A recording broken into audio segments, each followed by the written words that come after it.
જડ હોય ચેતન હોય, આ બધું જ મારા રામનું સ્વરૂપ છે. પરમાત્મા સિવાય બીજું કશું નથી. દુનિયામાં ઘણા બધા ધર્મો અત્યારે ચાલે છે, પણ સનાતન હિન્દુ ધર્મ જેટલો શ્રેષ્ઠ દુનિયામાં બીજો કોઈ નથી. કારણ કે સનાતન વૈદિક હિન્દુ ધર્મ પાસે જે ફિલોસોફી છે એટલી પરફેક્ટ છે. જુઓ, પર્વત પાસે ઊંચાઈ હોય તો ઊંડાણ ન હોય, દરિયા પાસે ઊંડાણ હોય તો ઊંચાઈ ન હોય. પણ સનાતન હિન્દુ ધર્મ એવો છે કે એની પાસે ઊંચાઈ પણ છે અને એની પાસે ઊંડાણ પણ છે. આચરણની ઊંચાઈ, કેવા કેવા ચરિત્રો થયા. શ્રી રામ, શ્રી કૃષ્ણ, ચરિત્રોની ઊંચાઈ, આચરણની ઊંચાઈ. હરિશ્ચંદ્રની કથા આપણે સાંભળી છે. ભાગવતમાં ભગવાનના અવતારો અને ભગવાનના ભક્તો વૈષ્ણવો એના ચરિત્રો છે. ભગવત ચરિત્ર અને ભગવદીયોના ચરિત્ર, આ ચરિત્રની જે ઊંચાઈ છે. શ્રી રામનો ત્યાગ જુઓ. ત્યક્ત્વા સુદુસ્ત્યજ સુરેપ્સિત રાજ્ય લક્ષ્મીમ. દેવતાઓ પણ જેને જોઈને લલચાય એવી રાજ્યલક્ષ્મીનો ચપટી વગાડતામાં ત્યાગ કરીને ભગવાન રામ વનમાં જતા રહ્યા. બાકી તો કળજુગમાં છોકરાઓ આવું થાય ને તો કોર્ટમાં જઈને સ્ટે લઈ આવે કે નક્કી થઈ ગયું તું મારું રાજ તિલક કરવાનું, પછી ઓવરનાઇટ ડિસિઝન ચેન્જ થઈ જાય, ના ચાલે. અમારી પાસે પાકી ખબર છે કે પેલી મંથરાએ કઈ માતાને ચડાવ્યા છે. આ મારી વિરુદ્ધ રચાયેલું ષડયંત્ર છે. કોર્ટમાં સીધો સ્ટે લઈ આવે. આ તો શ્રી રામનું ચરિત્ર છે. ખબર પડે છે કે માં કઈ એવું માગ્યું છે કે મારું રાજ તિલક નહીં, મારે 14 વર્ષ વનમાં જવાનું અને ભાઈ ભરતનું રાજ તિલક કરવાનું છે. સાંભળીને ભગવાન રામ રાજી થઈ જાય છે. માં કઈને પગે લાગીને કહે છે કે મારું કેવું પિતાજીએ ન માન્યું હોત, પણ मां तेरी बात को पिताजी टाल नहीं सकते, तूने ये बहुत अच्छा किया. सुनु जननी सोई सुत बड़ भागी, जो पितु मातु बचन अनुरागी. तनय मातु पितु तोष निहारा, दुर्लभ जननी सकल संसारा. गण मिलन विषेखी बन सब ही भांति हित मोर, तेहि मह पितु आयसु बहुरी सम्मत जननी तोर. रामजी मां कई ने कहे છે, હે માં, માતા પિતાને પ્રસન્ન કરનારો પુત્ર સંસારમાં દુર્લભ છે. મને તારા એવા પુત્ર હોવાનું ગૌરવ પ્રાપ્ત થઈ રહ્યું છે. આજે હું માતા પિતાની આજ્ઞાનું પાલન કરીશ. મારા માટે મારા મા બાપની આજ્ઞા સર્વોપરી છે.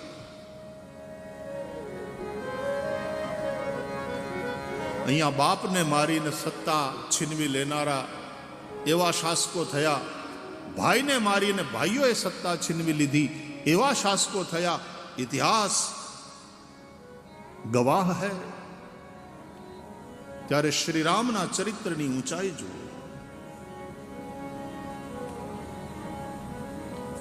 મારો ભાઈ ભરત રાજા થશે એનો મને આનંદ છે.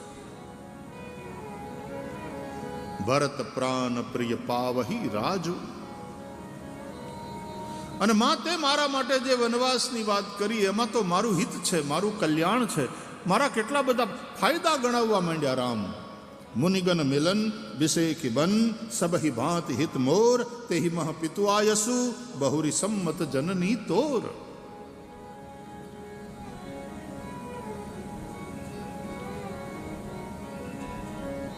એક તો મુનિઓ અને ઋષિઓને મળવાનું થશે, મને સત્સંગ પ્રાપ્ત થશે, એમના સંગમાં રહેવાનું થશે, મને પ્રકૃતિના ખોળે રહેવાનો આનંદ પ્રાપ્ત થશે, વનમાં રહેવાનું મળશે. તુલસીદાસજી એ જગ્યાએ કહે છે કે રામનું મન એ હાથીનું બચ્ચું મદનિયું છે. નવ ગયંદ રઘુબીર મન રાજ અલાન સમાન. શ્રી રામનું મન હાથીના મદનિયા જેવું છે.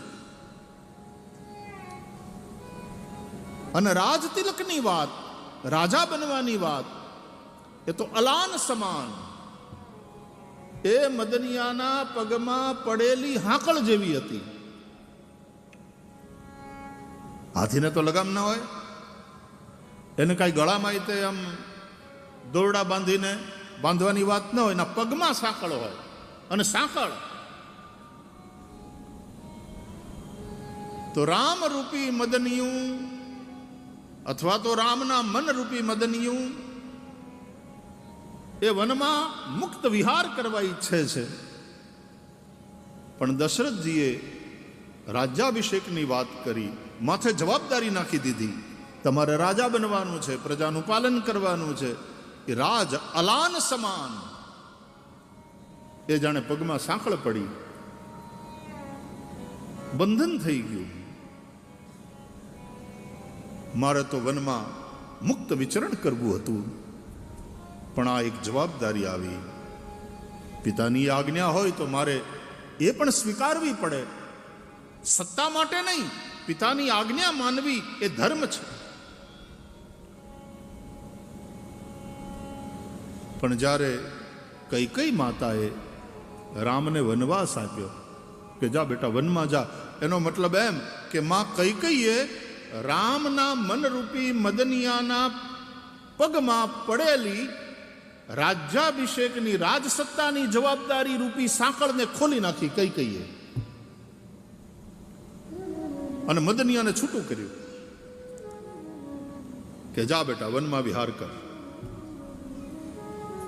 અને બંધનમાંથી છૂટેલું એ મદનિયું છોડાવનારનો આભાર માનતું માનતું જેમ પ્રસન્નતાપૂર્વક વનમાં વયું જાય, એવી રીતે રામ વનમાં ગયા. તુલસીદાસજી કહે છે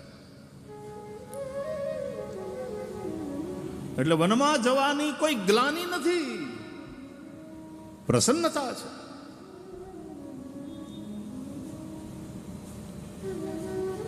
પ્રસન્નતામ યાન ગતાભિષેકતઃ તથા ન મમલે વનવાસ દુઃખતઃ મુખાંબુજશ્રી રઘુનંદનસ્ય મે સદાસ્તુ સા મંજુલ મંગલ પ્રદા. તુલસીદાસજી સંસ્કૃતમાં આવી રીતે શ્લોક લખી મંગલાચરણમાં ભગવાન રામની સ્થિત પ્રજ્ઞતાને પ્રણામ કરે છે.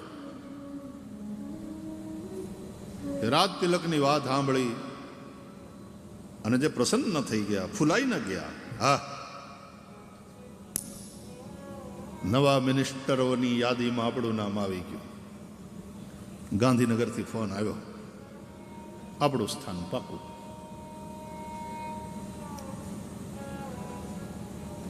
અથવા તો હવારના ઓથ ટેકિંગ સેરેમની સમયે નામ નીકળી ગયું એટલે મોઢું પડી જાય. હવારના પરમાં રામને કહેવામાં આવ્યું કે હવે તમારે રાજા નથી બનવાનું, વનમાં જવાનું છે. તો તથા ન મમલે વનવાસ દુઃખતઃ. અરે મારા ભાગે રાજ તો ન મળ્યું, પણ ઉલટાના વનના દુઃખ મારે સહન કરવાના. આ વાત સાંભળીને રામનું મુખ મ્લાન ન થયું. રાજ તિલકની વાત સાંભળી અને પ્રસન્ન ન થયા, અને વનવાસની વાત સાંભળીને રામ દુઃખી ન થયા. આવી ભગવાન રામની જે સ્થિત પ્રજ્ઞવાળી સ્થિતિ છે, ये चरित्र की ऊंचाई है साहब. વ્યક્તિત્વની એક ઊંચાઈ, વ્યવહારની એક શાલીનતા, અંદરની એક પરિપક્વ ભૂમિકા. ભગવદ્ ગીતામાં જેમ ભગવાન શ્રી કૃષ્ણ કહે છે, તુલ્ય નિંદા સ્તુતિર મૌની સંતુષ્ટો યેન કેનચિત અનિકેત સ્થિરમતિ ભક્તિમાન મે પ્રિયો નરા.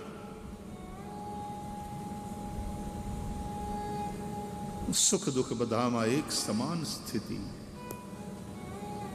જ્યારે રામજી તો રાજતિલકની વાતને સુખ નથી માનતા અને વનવાસની વાતને દુઃખ નથી માનતા. શ્રી રામજીની જે સ્થિતિ છે, ત્યક્ત્વા સુદુસ્ત્યજ સુરેપ્સિત રાજ્ય લક્ષ્મીમ. સુરેપ્સિત દેવતાઓ પણ જેની લાલચમાં ફસાય એવી રાજ્યલક્ષ્મી, અયોધ્યાની ચક્રવર્તીની સત્તા. રાજા દશરથ ચક્રવર્તી છે, રાજાઓના રાજા. એ સત્તા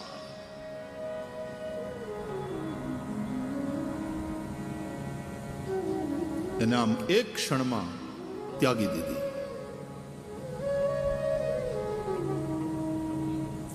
અને પાછું કેટલું પોઝિટિવ ચિંતન કે માં આમાં તો મને કેટલા ફાયદા, મુનિઓની સાથે રહેવાનું મળશે, સત્સંગ પ્રાપ્ત થશે, ડાયા માણસોની સાથે રહીશ એટલે મને કંઈક શીખવાનું મળશે, વનની અંદર મને મુક્ત વિહાર મળશે, જ્યાં દરેક પ્રકારે મારું હિત થશે. તેહિમઃ પિત્વાયસુ, પિતાજીની આજ્ઞાનું પાલન કરવાનું સૌભાગ્ય પ્રાપ્ત થશે. બહુરી સંમત જનની તોર, અને માં એમાં પછી તું રાજી. અને આ બધા કરતા પણ મને વધારે ગમતી વાત કોઈ હોય તો ભરત પ્રાણ પ્રિય પાવહી રાજુ. મારો ભાઈ ભરત રાજા થશે. ये राम है साहब, ये ऊंचाई देखो.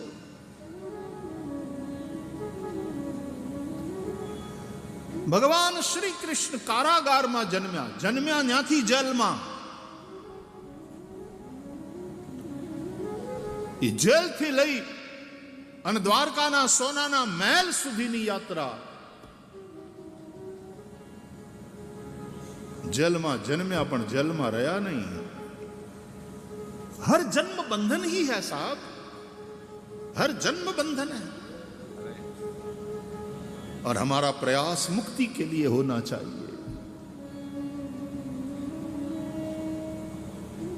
श्री कृष्ण जेलમાંથી ગોકુળમાં, પછી મથુરામાં, પછી દ્વારકામાં સોનાના મહેલમાં.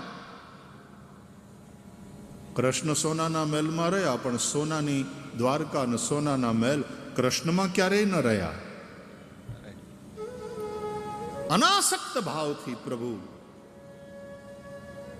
સોનાની દ્વારકામાં રહે છે.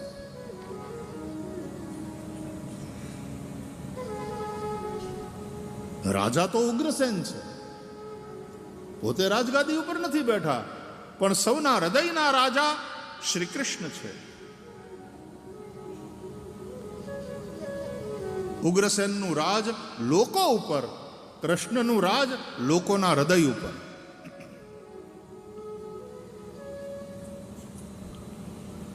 અને કુરુક્ષેત્રના મેદાનમાં અર્જુનને યુદ્ધ માટે પ્રેરણા કરતા, એનું માર્ગદર્શન કરતા શ્રી કૃષ્ણ જે ઉપદેશ કરે છે, ભગવદ્ ગીતા, એ શ્રી કૃષ્ણને જગતગુરુની શ્રેણીમાં મૂકી દે છે. કૃષ્ણમ વંદે જગતગુરુમ વસુદેવ સુતમ દેવમ કંસ ચાણૂરમર્દનમ દેવકી પરમાનંદમ કૃષ્ણમ વંદે જગતગુરુમ. રાજા રંતિદેવનું ચરિત્ર આપણે ભાગવતમાં સાંભળીએ છીએ. કેવી તપસ્યા, કેવી ઉદારતા.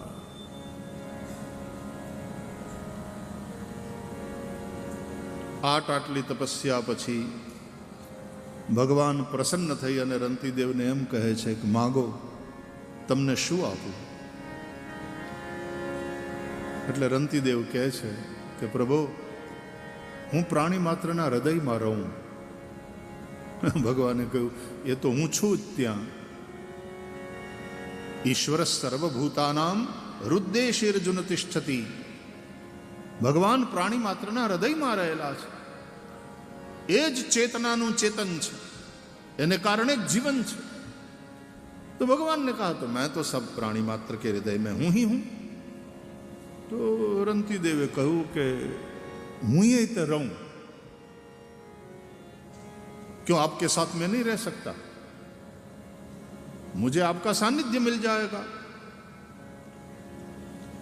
તો ભગવાને કહ્યું કે પણ તમારે પ્રાણી માત્રના હૃદયમાં શા માટે રહેવું છે? રંતીદેવનો જવાબ જુઓ. આ ચરિત્રની ઊંચાઈ છે. રંતીદેવ કહે છે, પ્રભુ, તમે પ્રાણી માત્રના હૃદયમાં છો, પણ તમે સાક્ષી રૂપે રહ્યા છો. જીવ જે સુખ દુઃખ ભોગવે છે, તમે સાક્ષી રૂપે જુઓ છો. બહુ થાય તો કૃપા કરો છો. અને ઉપનિષદો કહે છે, દ્વા સુપર્ણા સયુજા સખાયા. બોલવો છે આ મંત્ર? ચાલો આપણે બધા આ મંત્રનું પારાયણ કરીએ. દ્વા સુપર્ણા. બધા જ બોલો આ ઉપનિષદનો મંત્ર. દ્વા સુપર્ણા સયુજા સખાયા. દ્વા સુપર્ણા સયુજા સખાયા. સમાનમ વૃક્ષમ સમાન વૃક્ષમ પરિશસ્વ જાતે પરિશસ્વ જાતે તયોરન્યઃ તયોરન્યઃ પિપ્પલમ પિપ્પલમ સ્વાદુ અત્તિ સ્વાદુ અત્તિ અનશ્નન અનશ્નન અન્યઃ અન્યઃ અભિચાકશીતિ અભિચાકશીતિ. આ મંત્રનો અર્થ છે, વૃક્ષની એક ડાળી ઉપર બે પક્ષીઓ બેઠા છે, એક સાથે રહે છે. સુંદર પાંખ વાળા બે પક્ષી, એ બંનેમાં મૈત્રી છે. એક જ ડાળી ઉપર આ બે પંછી, एक डाल के दो पंछी. फर्क यह है कि उसमें से एक पंछी उस वृक्ष के फलों को खा रहा. तयोरन्यः पिप्पलम स्वादु अत्ति. आ कયું વૃક્ષ? પીપળો. પીપળો. ભગવદ્ ગીતાના 15મા અધ્યાય પુરુષોત્તમ યોગમાં ભગવાન શ્રી કૃષ્ણ એક અવિનાશી પીપળાની વાત કરે છે. ઊર્ધ્વમૂલમ અધઃશાખમ અશ્વત્થમ પ્રાહુરવ્યયમ છંદાંસી યસ્ય પર્ણાની યસ્તમ વેદ સવેદવિદ. એક અવિનાશી એવો પીપળો. અશ્વત્થમ, અશ્વત્થ બોલવાનું, અશ્વસ્થ નહીં, અશ્વત્થ. અવ્યયમ, અવ્યયમ એટલે અવિનાશી, ઇટરનલ. જો આપણે નહોતા ત્યારે આ સંસાર હતો કે નહીં? આપણે નહોતા ત્યારે હતો ને ચાલતો હતો, તો આપણે નહીં હોઈએ ત્યારે પછી આ સંસારનું શું થશે નહીં, કેમ હાલશે, આવી ચિંતા શું લેવા કરવી જોઈએ? આ મૂર્ખ ચિંતા નથી? ઘણા લોકો ચિંતા કરે હું નહીં હોઉં ત્યારે આ બધાનું શું થાય. એ જલસા કરશે. હું નહીં હોય પછી આ બધા શું કરશે? લાડવા ખાશે તારી વાહે. તું તારું કર. હમણાં તો ટ્રકવાળા પણ લોરીની પાછળ આવા સૂત્રો લખે છે, તું તારું કર.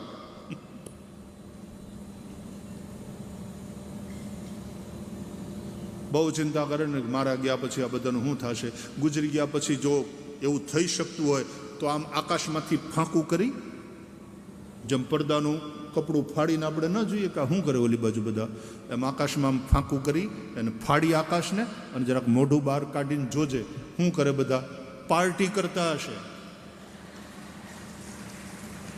આનંદ કરતા હશે. તો આપણે ચિંતા લઈને બેઠા છીએ કે મારા પછી આ બધાનું શું થશે. સારા સારા આવ્યા અને ગયા. આ સૃષ્ટિ ચાલતી જ રહી છે. આ અશ્વત્થ, આ પીપળો એટલે સૃષ્ટિરૂપી પીપળો, અસ્તિત્વરૂપી આ અશ્વત્થ એ અવ્યય છે. અવ્યય એટલે અવિનાશી. તો અસ્તિત્વના પીપળાની જીવનરૂપી ડાળી ઉપર આ બે પક્ષી બેઠા છે, સુંદર પાંખોવાળા. બંનેમાં મૈત્રી છે. દ્વા સુપર્ણા સયુજા સખાયા. પણ બેમાં ફેર એ છે, ફરક એ છે કે તયોરન્ય પીપ્પલમ સ્વાદુવત્તી. આ બેમાંથી એક પંખી આ ઝાડના ફળ ખાય છે. એ ફળ એટલે સુખ અને દુઃખ. એ ભોગવે છે. ખાય છે એટલે ભોગવે છે. એ ભોગવતો જાય છે. પોતાના કર્માનુસાર જે સુખ દુઃખ આવે એ ભોગવે છે. અનશ્નન અન્ય અભિચાકશીતિ. અને જે બીજું પંખી છે એ ખાતું નથી, એ ભોગતા નથી. कुछ भी न खाते हुए वो दूसरा वाला पंछी वो खाने वाले पंछी को प्रेम पूर्वक देख रहा है. ये साक्षी છે. જે ફળ ખાય છે સુખ દુઃખ રૂપી ફળનો ભોગતા છે. કારણ કે સુખ દુઃખ એ ફળ છે. કોનું? આપણા જ કર્મોનું. અવશ્યમેવ ભોક્તવ્યમ કૃતમ કર્મ શુભાશુભમ. શુભ અશુભ જે કંઈ કર્મ કર્યા છે એ ભોગવવા પડે. ભાગ્યમાં લખેલું એ તો સૌએ ભોગવવું પડે. જ્યારે પરમાત્મા સાક્ષી ભાવે જુએ છે, પરમાત્મા ભોગતા નથી. કારણ કે પરમાત્માને કર્મ લેપતા નથી. એ બધું જ કરતો હોવા છતાં કશું જ કરતો નથી. એ કેવી રીતે? જેવી રીતે આ ઇલેક્ટ્રિસિટી અહીંયા છે તો આ રહ્યા દીવા, આ લાઇટ્સ છે તો પ્રકાશ આપે છે. આ રહ્યો પંખો, હવા આવે છે, હવા ફેંકે છે. આ રહ્યું લાઉડ સ્પીકર, અવાજને લાઉડ કરીને ફેંકે છે. ઇલેક્ટ્રિસિટી વિના કાંઈ થાય? આ પ્રકાશ કે આ સાઉન્ડ કે આ હવા, આ વિડીયો ચાલે છે, લાઈવ ટેલિકાસ્ટ થાય છે, આ બધું ઇલેક્ટ્રિસિટી વિના થઈ શકે? પણ ઇલેક્ટ્રિસિટી હકીકતમાં પોતે કાંઈ કરે છે? એના વિના કાંઈ નથી થતું, પણ એ પોતે કાંઈ કરે છે? ઘણીવાર કોકને આ બધું કરવા જતાં આમ શોક લાગે, અને શોક લાગે ને માણસ મરી જાય તો ઇલેક્ટ્રિસિટીને એરેસ્ટ કરાય કે આ વીજળીએ મારી નાખ્યો આને. વીજળીનો ઝાટકો લાગ્યો એટલે એ મર્યો, એ વાત બરાબર, પણ તેથી કરીને ઇલેક્ટ્રિસિટીને કોર્ટમાં ઊભી ન કરાય.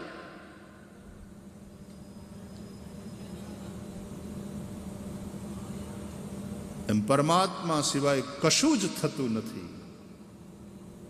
અને છતાંય કશું જ કરતો નથી. वो न करता है न भोगता है.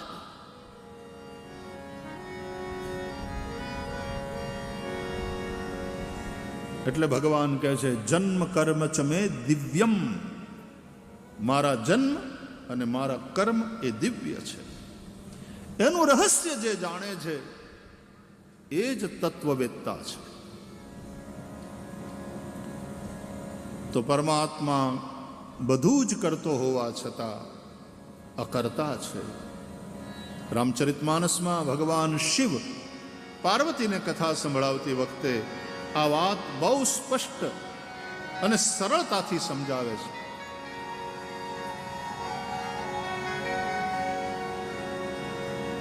बिनु पद चलाई सुनई बिनु काना, बिनु पद चलाई सुनई बिनु काना, कर बिनु कर्म कराई विधि नाना, कर बिनु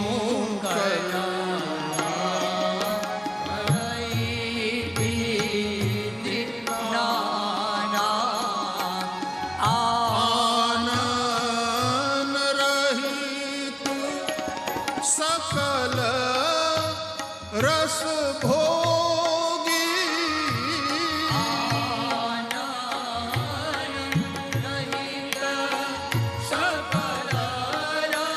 सब गाइए. बिनु बानी बक्ता बड़ जोगी,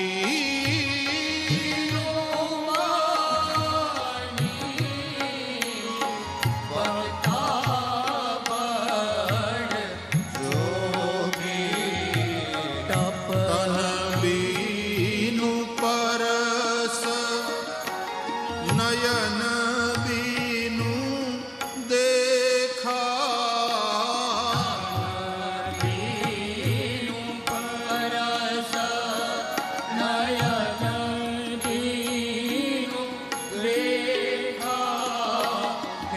ग्रहई घ्राण बीनु बास असेखा,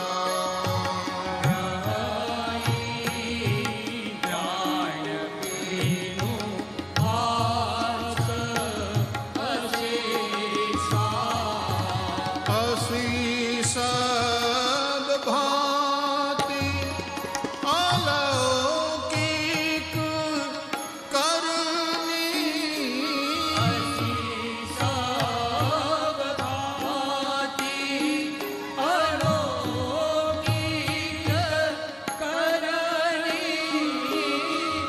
महिमा जासु जाई नहीं